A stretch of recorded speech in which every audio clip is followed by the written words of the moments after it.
Numbers வச்சு அவங்களுக்கே தெரியாம குத்திட்டே இருப்பா. இப்ப அதெல்லாம் விட பெரிய காரியமா என்ன பண்ணிருக்கா தெரியுமா? டீச்சர் ஸ்டாஃப் ரூம்க்கே வந்து அவங்களோட ட்ரா பர்ஸ் இதுலலாம் வச்சிருக்கிற பணம் அத்தனையும் எடுத்துக்கிட்டு வெளியே வந்து செல்போன்லயே திருடி வித்துருக்கா. அதனால இவளுக்கு என்ன பனிஷ்மெண்ட் தரலாம் நீங்களே சொல்லுங்க. சொல்லுங்க, இவளை என்ன செய்யலாம்?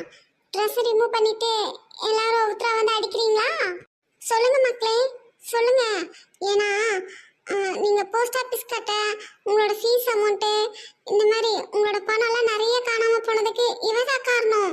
நாங்க தப்பு பண்ணவங்கள கண்டுபிடிச்சு தான் கொடுக்க முடியும். தீர்ப்பை நீங்களே சொல்லுங்க மக்களே, சொல்லுங்க என்ன தண்டனை தரலாம் இவளுக்கு? முதல்ல நீ சொன்னதுக்கெல்லாம் ப்ரூஃப் இருக்கா என்ன? என்ன மேடம் பேச மாட்டீங்க? இப்ப நீங்க இவ மேல சொன்ன குற்றச்சாட்டுக்கெல்லாம் என்ன ப்ரூஃப் இருக்கு?